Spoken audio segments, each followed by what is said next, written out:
All right, Shalom. Want to start out by giving all praises to Yahawah, Bahashem, Yahawashi, Bahashem, Rakah, Kodash. Double honor to the apostles and elders of Great Millstone, and Shalom to all the Akim out there pushing the word in sincerity and in truth. And it's the brothers from GMS Atlanta. You know, we got a good topic for you, Akim, you know, on the way to camp. And it's just entitled, you know, be prepared for all manner of warfare.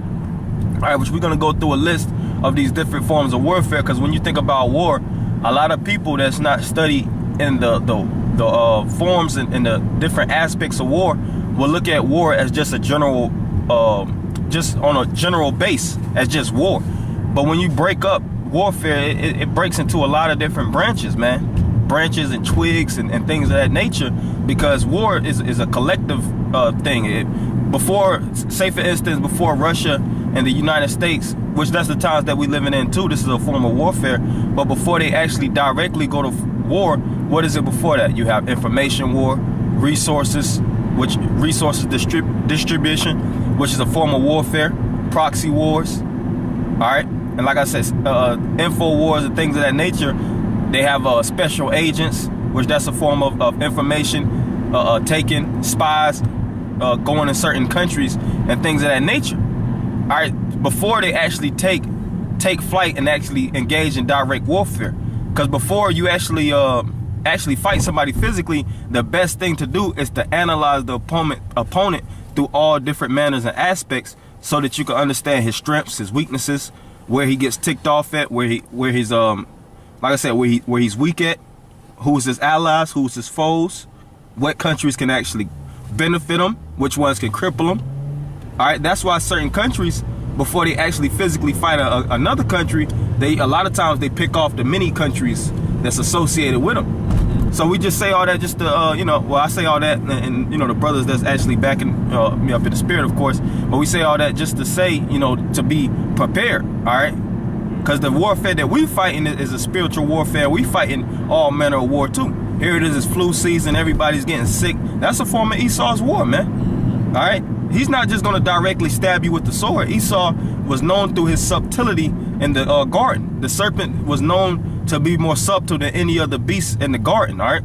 The word subtle means to be under the web. He knows how to snake and to work around you, all right? Because Esau's not trying to get his fingers dirty, so to speak. He's not trying, just like when you kill somebody, or you actually, you have what they call them, bounty hunters. A lot of times they'll kill somebody and they don't have any type of fingerprints, no type of evidence, no type of foot trails. So that's the same thing that Esau is trying to do. But we have to be aware of all manner of warfare that we're actually fighting, because this definitely is a battle through all aspects, and you got to be circumspect, all right? You got that in 1 Timothy? Yep. This is 1 Timothy chapter 1, verse 18. This charge I commit unto thee, son Timothy, according to the prophecies which went before on thee, that thou by them mightest war a good warfare. See that? Through the prophecies, all right? This is Paul speaking to Timothy. He said, through the prophecies, thou mightest war a good warfare. So he told Timothy that he's going to fight a battle. He told Timothy and the men around him that the war that they're fighting is going to be a harsh and direct battle. All right, Ephesians 6. And he goes into the depths of the type of battle in Ephesians, the 6th chapter. All right, because when Paul was fighting, he spoke about how he was fighting in peril with his countrymen, men on the outside, men on the inside, spiritual warfare, sicknesses that were certain men, such as Aphrodite that was sick, which was a form of demons jumping on them through sicknesses and ailments. Those are all the different type of wars that we're going to fight in this thing, man. And you got to be prepared for that. All right, because the devil, as it is written, Job 9:24, the earth is given into the hand of the wicked. So this devil has power over the elements. All right, he's known as Satan, the prince of power of the air. When you go through the air, all throughout the atmosphere, what is Esau doing? Tainting it with chemtrails and mercury. All right, and germ warfare, which that's a form of warfare, spreading germs and diseases. That's how he took the tribe of Gad out. All right, we was talking about that earlier, through smallpox, influenza, all right, and various other diseases. So he's utilizing that same tactic. All right, you got some more? And that Ephesians? Let me go to that Ephesians. This is Ephesians chapter 6. I'm going to start at verse 10. Finally, my brethren, be strong in the the Lord, and in the power of his might. And then the Hebrew word for strong is kazak. You got to be strong in the Lord. You got to be strong in Yahawashi, and you have to be prepared, man. You have to condition yourself for the battle. Just like on the battlefield, before you actually fight that battle, you go to boot camp, of course. You get trained. You learn how to utilize your weapon. You say your you do your cadences, you do your quotes, and different things of that nature. You learn how to move as a cohesive unit. You get ranked accordingly, whatever according to the gift that you actually have, and then you get dispersed on the battlefield. All right, and the actions that you make on the battlefield can either dictate life or death. So you have to be aware. You have to be circumspect on each and every decision. There's a lot of people that fight on the battlefield, and before they actually directly fight the troops, they'll die from snakes, they'll die from the environment and the habitat itself. We have to be in the mindset of making it to the end, man. And in order to make it to the end, you have to be aware of all manner of things, man. You have to be circumspect. Look at the trees. All right, what's in the trees? Ambushes. All right, just being aware of certain men around you, making sure that they prep for the war, make sure they got their eyes all around, so to speak, being circumspect, looking in the right direction when you looking in the left. You got eyes in the front, you got eyes in the back. All right, because everybody can't look towards one direction. That's how you get shot down from the back. All right, and you have to, like I said, you have to look at all degrees. All right, you have to have that mindset of an owl, looking at actually watching at night, so that you don't be overthrown at night. You got certain countries that war at night. Some war in the cold. Some war when it's extremely hot. All right, and Esau, he's gonna war where his strength lies. He's gonna try to break us down in a time where we're weak, just like during the time of Maccabees, when Antiochus and the men around him was taking out the Israelites. They said that they was coming down on them on the Sabbath day, which is a form of warfare. They knew. Obviously, they knew that in the Sabbath is a day of rest, and we couldn't take up arms, so they was killing us on that day. So this devil, he studies stratagem, all right? He studies the art of warfare. He studies, he's a military expert. We have to be the same way, man. You keep going on. Yeah, you got it. Can you reread that? Ephesians 6 and 10? It's Ephesians 6 and 10. Finally, my brethren, be strong in the Lord. It's like, go to continue. And in the power of his might. And that's really, the brothers, really going into beautifully, preparing for this war. But one thing you got to realize, that's really Esau's main tactic, man, is separating us from our power source. Our power source being Yahawashi. Divide and conquer. Divide and conquer. But that's, I just want him to reread that, because that's really should be your main thing. Your main thing is to connect to your power source, being Yahawashi. And just like the brothers going into being prepared on all fronts, more or less, and understanding the full encompassing of this fight, of this battle, of this war. And as you prepare yourself, you need to be preparing yourself through Yahawashi, praying for him to build you up on these fronts and build your defenses on all levels. Exactly. Because like I said, Esau's main that's the main reason why he tried to hide so heavily the fact that we are the Israelites, because he knows as long as that we're separated from our power source, he has the advantage, man. But we have to go back to our power source to be prepared on these things. Don't try to rely on your own might and your own strength and like, yeah, I know Esau doing this, I know he doing that, I'm gonna do this. Really, your main thing should be, and your main focus should be on, I'm going to the Lord and relying on my faith and building my works to be prepared for this fight. That's right. Con.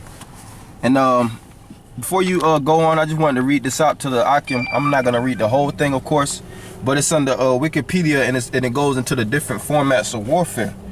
And I'm just gonna read a couple of them, so brothers could get the idea of really where we coming from, the different categories. And they have on this list, they have guerrilla warfare, they have aerial warfare, airborne warfare, which that's the tactic that Esau is using now. That's why it's being a mass amount of people that's getting sick, man. That's why we, through the spirit of the Yahawashi, through the apostles on down, that's why we do videos telling brothers to build their immune system. Because it's even a battle within your spirit, man, within your body itself. That's why the immune is a defender. You have to cleanse and try to purge your system so that them demons don't even get in there, man. You can't be aware, like the scripture say, be not ignorant of a small matter or a great. You have a lot of men that'll jump over. That's not the most important. It is the most important, of course. All right. When you think about it in a form of warfare, the little things break down a system, man. It's not always about just toppling a system and overthrowing it through one strike. It's all about the many incisions, hitting the system at the weak points, and then it totally collapses. All right, which is that strategy of warfare, and that's why we doing this lesson so brothers can really think on a holistic base, or thinking on a whole when you thinking about warfare. You want to say something? Now I was just gonna say, with that point you just brought out about this flu thing that's going on. People are literally dying from the flu. But like you said, the apostles and elders, what are they trying to really instill in us? Focusing on learning the medicines of the earth, the herbs, certain things you can take to strengthen your immune system to fight off these germs and that type of warfare. Meanwhile, what are the mass of people doing? They running back to Daddy Esau to get these flu shots. When it's coming out, more and more that these flu shots are actually making people sick. And even to the point, the more you get a flu shot, more often over years, it actually increases your chances of getting a serious disease. Yeah, it makes you more susceptible to death, man. And a lot of times, even I can speak for myself, and I know brothers can have testimonies and things of that nature, but I don't get flu shots, of course. And that's not the point that I was making, but I don't really get sick like that. Just taking natural stuff, I don't get sick like that, And I'm pretty sure a lot of brothers can attest for themselves they don't get sick like that due to the fact that we're actually taking the herbs and actually living a more natural form of life. And Esau through the battlefield, all right, which we were just now reading, through his war tactics, that's why he sets up these pharmaceutical companies to sicken and to break down the immune system of these different people. So when the time of martial law and all these things hit, he's gonna just steamroll over these people, man. I got a little bit more. It says, like I said, aerial warfare, airborne warfare, amphibious warfare, armored warfare, biological warfare, which goes into the body, if I'm not mistaken, chemical warfare, cyber warfare, which is going through the internet, because a lot of times these intelligences, the so-called white man, he'll set up these alternative GMS camps, so to speak, these IUICs and all these different camps that's trying to break up and it's trying to rearrange the doctrine. That's a form of warfare. That's why the scriptures say to be defenders of the faith. Whenever you defend something, you're actually fending off the attacking, like the scriptures speak about the fiery darts of Satan. All right, because these different people are trying to penetrate our barriers. And we have to defend on all aspects, man. You can't put your shield down. You can't put your sword down. All right, and you can't be dozing off on the job. You can't doze off on a battle. You watched that on the movie Platoon. You had the individual, he was supposed to be keeping watch. He dozed off and one of his men got shot down, man. Any second, when you sleeping, the other oppositions is up. All right, when you resting, when you unaware, they're being aware at the times where you're weak at, man, so that they could actually have a leverage, and they could break you down when you're not paying attention. That's why when you off guard, you have to set up things when men is on guard. If you're not watching, per se, so to speak, other men around you have to watch. That's why the Spirit has it where we set up group texts and things of that nature. Where if you may be doing a lesson and things of that nature, but brothers is constantly posting articles. Brothers is constantly throwing up, updated information on the what's going on in the world, what's going on in Russia, what's going on at the CDC. All right, what's going on geopolitically. All right, what policies is being passed around the world. All right, what's going on in the stock market. All these different things we have to be aware of, all right? Like I said, cyber warfare, economic warfare, and we are economy. The word economic goes back to oikoumene, which means pertaining to the house. This is the house, and Esau is looking to break this house apart. And a lot of times when you're breaking down economies, what do? Sometimes you besiege them. Sometimes you make sure the resources don't get to them. What's our resources? This bread and butter, this wisdom, knowledge, and understanding. Esau tries to attack your mind to the point where you can't study like that.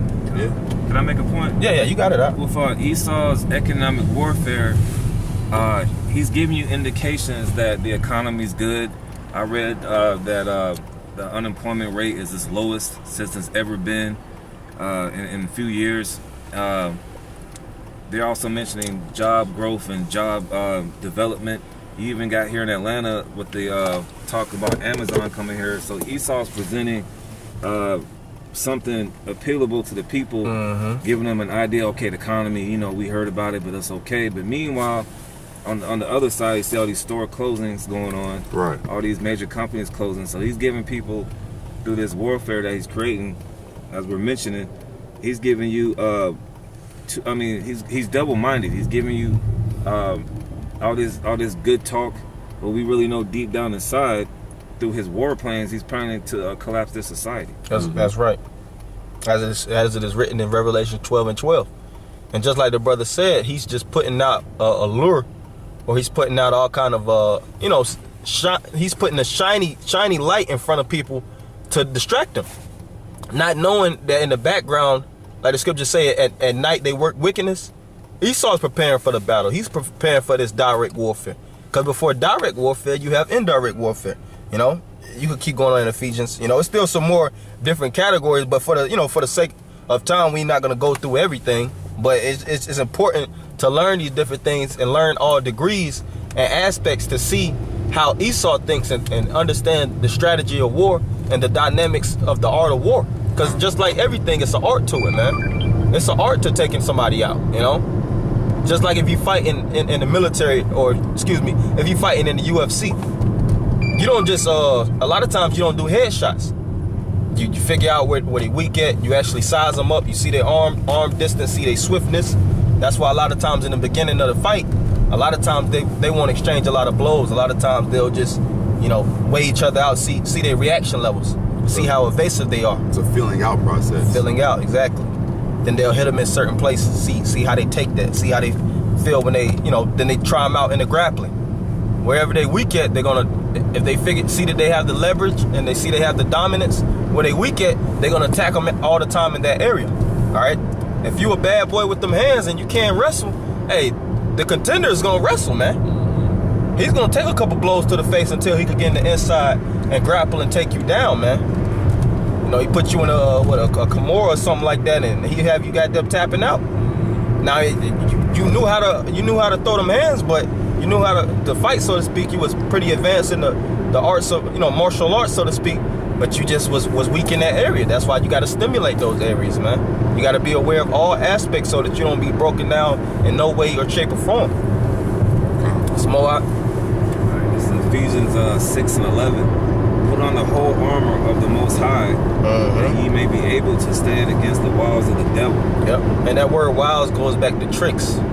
So you have to be strapped and ready, man. Suited and booted. All right, so you don't get tagged and bagged. And when you suited up, what you got? You got your armor. Well, the scripture's gonna go into the breastplates, the arm bands, the helmet.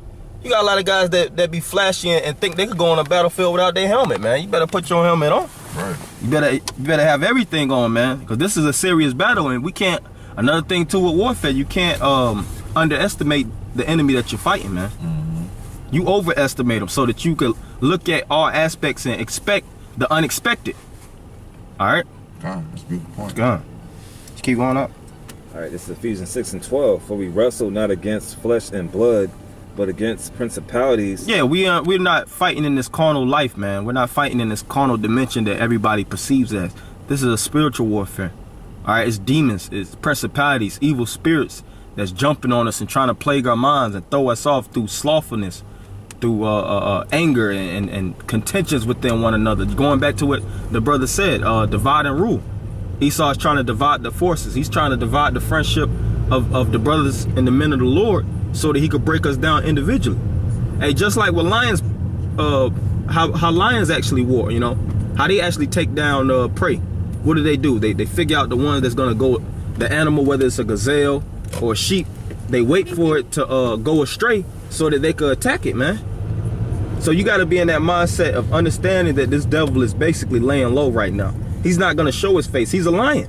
A lion, what does it do? It creeps down, and it disguises itself in the bushes until it has enough, it's close enough in a close distance to burst, man. If I can say, he's a snake. Yep. Because like, if you're familiar with snakes, I used to have a pet snake in the world. Like snakes, like you were saying earlier, are very subtle, and they really are ambush creatures. Like they're gonna try to camouflage as much as possible. And when it sees prey, its eyes on fully on the prey, and every movement it makes is towards attacking that prey. Exactly. But it don't strike that prey until it's in striking distance. It actually sets itself up and positions itself to when that prey makes a mistake, it strikes. Exactly. Beautiful. Come. You got some more? Come. I'll start from the top. Ephesians 6:12. For we wrestle not against flesh and blood, but against principalities, against powers, against the rulers. Principalities, powers, against. Keep going. Against the rulers of the darkness of this world. Against the rulers of the darkness of this world, because this world lives in darkness. It lives in evil and sin. And Esau, his main objective is to have us to sin, so that we could be distanced from the Lord, and the Lord's holy hedge will be separated from us so he can attack. Just like the brother said, Esau is disguising itself through these different elements. Hey, that's why we always speak so highly about the movie The Matrix, because that was a spiritual movie, man. Morpheus basically gave Neo the rundown on the matrix that he living in, and let him know everybody around him is subject to Satan. And we have a strong objective, and we got to keep our eye on the prize and be aware that anybody can fall under the wiles of the devil and be used as an extension for the spiritual demon Satan to overthrow you. Your woman, that's one of the that's a form of warfare. That's why Esau captivated our women through this life. That's why these women have all these rights. Not because he loves women. He don't give a hell about that. He wants to break us down as a nation. He wants to weaken us, weaken our morale, weaken our strength as an economy, so to speak, as a people. I just wanted to say a quick point. They're breaking down the Israelite, man. We're driving right past the MLK Center, man, and he used that to totally wipe down these Negroes down here, man. To believing that you have to be equal to this devil. You know, it's not just his chemical. You know, he uses all these other movements to get you so-called Negroes, Latinos, and Native Americans thinking the other way, like we just went into. It takes you away from your power source. Exactly. And if I can say too, real quick, that's actually a form of Esau. And then you go, look at this fucking nigga woman with an Edomite. But that's a form of Esau's witchcraft, because the whole civil rights movement is predicated on us being equal to the so-called white man. And if you're trying to seek equality, you're pretty much admitting that you're beneath them. Yeah. But if we actually know ourselves, know our power source, you know that you're actually superior to all these heathens, including the so-called white man. Beautiful. But that's how Esau works, man. Through his devices, through his witchcraft, just like the brother said, because he's a psychological genius. In order to beat him, you have to beat him with the spirit, which psychological goes back to the pertaining to the spirit. What's the spirit? John 6:63, the words. Understanding these words, you can understand how to utilize your sword so that you can fight back. All right, because these demons is fighting against us, and we can't fight back if we don't have a sword to fight. All right, this is the sword. It speaks about that in Hebrews the 4th chapter, 4 and 12. So that you can fend that, because even when you fighting, you actually pierce with the sword, you slice, you defend with the sword. It's all kind of ways, all kind of different things you could do when you have that sword in your hand. All right, keep going. Against spiritual wickedness in high places. Yeah, against spiritual wickedness in high places. The Illuminati, the spiritual demon Satan. All right, all the grandeur of this world, man. The witchcraft, all these different things that's being projected through the media to be pumped in our mind to break us down. This is the condition of the battle. Keep going. And we have to be conditioned. We have to condition ourselves and be aware that everything that we fallen into can be potential danger, man. We're never in a safe zone when you're in the battlefield. And we in enemy lines. We in enemy territory right now. So you got to keep your head on the swivel, man. Tread lightly. Keep going. Verse 13. Wherefore take unto you the whole armor of the Most High, that you may be able to withstand in the evil day, and having done all to stand. And that's what it's all about, withstanding, man. You know, keeping yourself strong and always marching forward day by day. Every day you get up, you progressively moving closer and closer in the enemy lines, man. Until the point where we will have the position of assault, man. It's coming to them times. But we have to march forward and forward. We can't move back. As it is written in Hebrews, we're not of them that look back, but we believe in the saving of the souls. That's why we go to camp to gather what? Troops. We gathering troops for the battle, man. And after that 144,000 is sealed, hey, and we waiting for our king. What's the president? What is he over in the military? Commander-in-chief. Yeah, that's Yahawashi. He's the commander-in-chief. He's over the whole military. And what does it say? Wait on me till I rise to the prey. Because the Most High has to, through the Yahawashi, of course, he has to initiate that battle. All right? And what he say? Thou art my battle axe and weapons of war. With thee will I break down the nations. You go ahead, Ak. And you know what's, that was beautiful, Ak. But you know what it is, too? It's really about, right now, the troops that's getting ready. Like you said, we go out here to fish for the men who are ready, who want to prepare themselves for the battle. Once the soldiers are ready, our commander's gonna be here, and it's gonna be time to get shit on and popping, man. That's right. God, beautiful. Yeah, so that's the times that we live in there, man. And like I said earlier, we just always got to keep our eyes aware. You know, we're not in the time of rejoicing.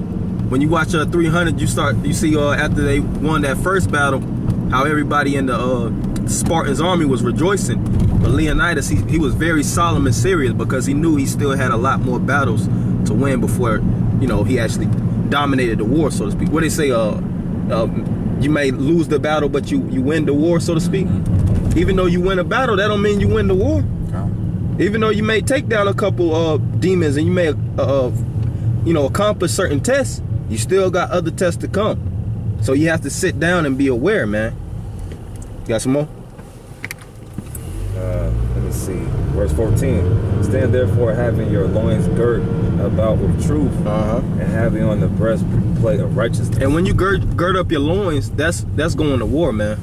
It's the way you actually wrap your garment up and you around your loins so it don't get caught up and you can actually move swifter on the battlefield. So we got to gird up, man, because we're on the battle. This ain't the area of peace, man. Scripture says no peace to the wicked. Every day is a time of war. And you in the spirit, you can't never take your helmet off. You got to have that helmet on you even when you sleeping. You got to have that sword in your sheath right beside you even when you laying down, man. Even when you napping, even when you eating. Your sword shouldn't be on the ground. You shouldn't lose your sword, man. Because you ain't going to get another brother that's going to give you a sword. Hey, brother, I lost my sword. You think I could get yours? Hey, what the scripture say in Matthew the 25th chapter? To go to the sellers and buy. That's the oil, which is the oil is synonymous with the sword, this word, man. You have to keep this and you got to hold it dearly, man. Because this is how we're going to win this battle. Keep going. Verse 15, and your feet shod with the preparation of the gospel of peace. Yep, which is the holy words, the good news. At the end of the day, we know we're going to win this battle if we remain. We have faith in that. Keep going. 16, above all, taking the shield of faith. And above all, taking the shield of faith, your belief. That's how you accomplish the battle through your belief, man. You got to have a strong heart. You got to have a lion heart when you in the midst of the battle. Even if it's 3,000 to 300,000, you don't back down. You push forward. Hey, it's been a lot of wars where the troops will number the men 5 to 1, and they still win. Hey, when you read in the scriptures, it speaks about how the mighty men and the men of Joshua's army, so to speak, how they would take certain nations to flight. We got to be in that same mentality. It said, what is that? 100. One shall put 100 to flight. Keep going. Wherewith you shall be able to quench all the fiery darts of the wicked. Yeah, meaning any type of fire and any type of wickedness this devil comes with, we're going to be able to knock it down. All right, we're going to be impenetrable. All right, nothing will be able to break us down, but we have to have faith. We have to be strapped, just like I said, with faith, with wisdom, knowledge, understanding, feet shod with the preparation of the gospel of peace, understanding the good news and understanding all these different things, so that when the battle actually takes itself and it becomes direct, the spirit of Yahawah Shem Yahawashi, through you prepping, you're gonna be ready, man. You're gonna be in full confidence that you're gonna win that battle. All right, because this is the assurance, man. We're not fighting to be frustrated or hesitant on the battle, hiccuping and being scared. We fighting to win, man. That's why we do this. Scriptures speak about confidence in the hope that Paul speaking, that he might be saved, or that I might be saved. So we have to be confident. The word confident means with faith. We have to have faith that we're gonna win this thing, man. All right. Got some more? Verse 17, and take the helmet of salvation. Yep, because at the end of the day, we fighting for salvation. We fighting for salvation for ourselves, our women, our family. All right, the 1/3, the elect, the 144,000, our nation on the whole, man. That's what salvation. That's the purpose, man. So we could go back to our holy land. Because just like I said earlier, we in enemy territory right now. We've been taken captive. All right, we actually fighting for our forefathers, man. The ones that actually died in slavery. We fighting for our legacy. We fighting for our heritage. Keep going. And the sword of the Spirit. And the sword of the Spirit, Hebrews 4:12, these words. All right, got to keep the sword on you. Got to know how to use the sword, utilizing it to maximum advantage, to the point where nobody will break you down in a battle, man. It don't matter if you fighting against 10 men, man. You killing them. You killing all 10 of them. Got to have that mindset, you know. You actually having those 10 men actually fleeing from your power because they see that you're a man of war. You got to be like David's mighty men in the spirit. Keep going. Which is the word of the Most High. Which is the word of the Most High. Keep going. Verse 18, praying always with all prayer and supplication in the Spirit. And that's the main thing, to pray. You got to pray. You got to keep that fuel in your system, man. All right, you got to keep that oil running, because you could go out, you know, the oil, just like with everything, you know, when you utilize fuel, it's going to diminish after a while. After your engine is running and after you actually, you know, using gas, the gas will go out, but you have to refuel, man. Keep going. It says praying always. Can't be riding on an empty tank in this thing, man. Check your gauges. All right, you're going to see when that light is on. What is that? A check engine light. When that check engine light come on, you got to diagnose that thing, man. See what's going on with your car, man. Your spiritual car, so everything will be running like a well-oiled machine. All right, so in the midst of the battle, you'll be able to save yourself and the men around you. That's what it's about. Keep going. Because if you make mistakes and you make young mistakes on a battle, you could die with 3 men around you. Yeah. From just a foolish mistake, you breaking and going AWOL, and you take 3 men with you, all 3 of them men gonna die with you, man. Okay. Just off of your foolishness. So you got to stick tight with the body, man. Stick tight with the spirit, and listen to the words of the Most High. Follow your commanders. Follow your leaders. That's another thing too. A lot of men like to be insubordinate, rebellion, or rebellious, man. Follow follow the path of the spirit, so that you'll actually get into safety. Keep going. Praying always with all prayer and supplication in the Spirit, and watching thereunto with all perseverance and supplication for all saints. Yeah, it says watching. Hey, that's one of the major things on the battlefield, man. Watching, all times. All right, whether it's cold out there, whether it's hot as hell, you always gotta watch, man. You always gotta have a watchman. It's certain kingdoms. Well, really, with all kingdoms have watchmen. That's why you have the news.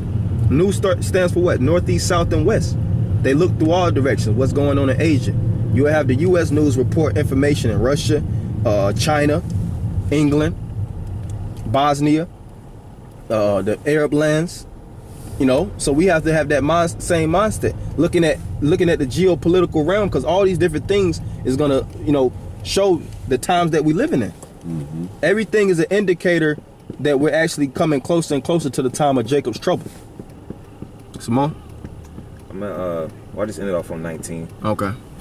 And for me, that utterance may be given unto me, that I may open my mouth boldly to make known the mystery of the gospel. And that's why we open our mouths boldly when we do what? Go to the highways and byways. What did Paul speak about? How he shunned not to declare the whole gospel. This is the end where the gospel is going to speak. The prophecy is going to speak. And as a prophet, what's your job? To prophesy. Scripture say, who can but prophesy? This word has to be a fire in your bones when you push this ministry. Because just like I said earlier, and it tells you that in Isaiah the 61st chapter, you ain't supposed to stop until we actually get to the Holy Land. All right, until we actually home. All right, to the point where we're actually ruling and basically on top of the battle, so to speak, where our mountain is established, in, like it says in Isaiah the 2nd chapter, above all other mountains and hills. So, you know, that's all we have for you, Akim. Hopefully you brothers were edified. We're going to end it by giving all praises to Yahawah, Bahashem, Yahawashi, Bahashem, Rakar, Quadash. Double honor to the apostles and elders of Great Millstone. And Shalom, Akim. Shalom, Akim.